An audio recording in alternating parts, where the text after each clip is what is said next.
Hi, this is Sandy Frost. I am an investigative reporter and I'm here to talk to you about my journalism. I've been in journalism a long time. I was the first junior or 11th grader in the history of Roosevelt High School to ever be chosen to be editor in chief. I'm 60, it's gone on from there. Uh, what I've done the past 12 years is investigate nonprofit corruption, which to many people would be like, ugh. And I know many of my articles are like, get a latte because this is going to be really boring, but it's not to me. I really enjoy looking at the tax returns and trying to figure things out, and I've really figured a lot of things out. What I figured out is uh, this is the IRS in the news lately, and we know about Lois Lerner, former director of the exempt organizations, tax exempt organizations, your 501 groups, 501c4, 501c3, 501c10, and most people are going, and I'm like, yay! And so, what I have found under Lois Lerner's apparent effort to circumvent Citizens United by slowing the approval process down for, alleged Tea Party or conservative groups, who has asked or who has looked at what's gone on underneath of her. And I've investigated two groups concerned with or that revolve around secrecy.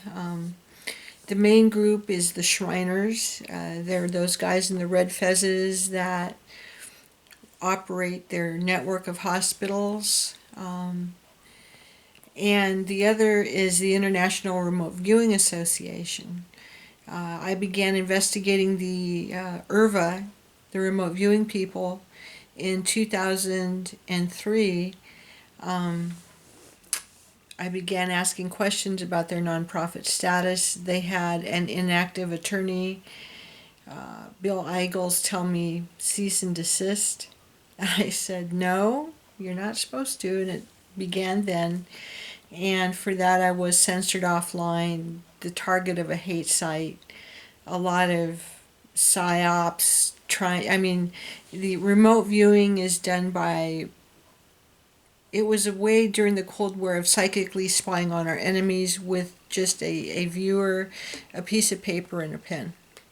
So, anyway, they became compliant in 2006, in March 2006, and I'd go, oh, why did I learn all this remote or nonprofit tax stuff?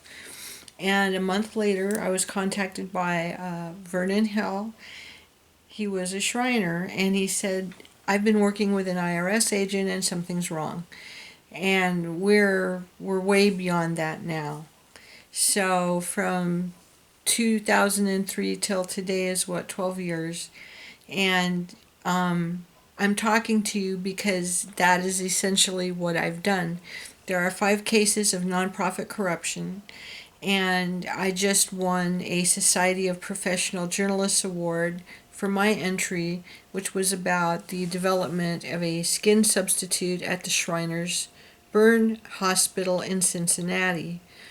I the other group, the other stories are about the Shriners' secret subgroup, the Royal Order of Jesters, some of which were busted by the FBI in a human trafficking sting. The FBI had a sting on a massage parlor that they thought was staffed by illegal immigrant unregistered workers. And as they were listening, they overheard a judge talking about a police chief that was coming to the facility. Well, it turns out these individuals were members of the Shriners' secret subgroup, the Royal Order of Jesters, and they are also tax exempt. Then the third case involved a group of 19 jesters who were called as witnesses to testify about their personal knowledge of sex with underage prostitutes while fishing in Brazil. And so the remote viewing case involves a president slash vice president of IRVA, Paul H. Smith, essentially using the group assets and experiment for his own personal benefit. And so these 5 cases just deal with what has been proven, what is on paper. And I'm in the process of editing my book, Vampires of Charity, which is a collection of all my articles. The Permaderm story has grown to the point that one of the investors in Permaderm, AJ Descala, was indicted along with the attorney for a company bringing the skin substitute public, Regenicin. So it's all very exciting, but it is a little boring. What I've done is, after 12 years, I decided I needed to release my work. At the end of May 2013, I had a neck surgery go wrong. The doctor put me out. They couldn't intubate me. I had 5 or 7 mini strokes. A girlfriend told me I had a out-of-body death experience, so I don't even remember that. But after that, I was left cognitively impaired with memory loss and loss of executive function, which means I used to do things like on to-do lists. I'll be just spinning around trying to figure out what to do or what to do next, and for weeks I'll just forget that I have a to-do list I can sit and organize. So 6 months after my surgery, I decided it was time to get back to work. It was really tough. I stuttered really bad, but I know I have an incredible body of work and evidence that is evidence of nonprofit corruption. The Royal Order of Jesters are so arrogant that they filed a property tax appeal that they lost.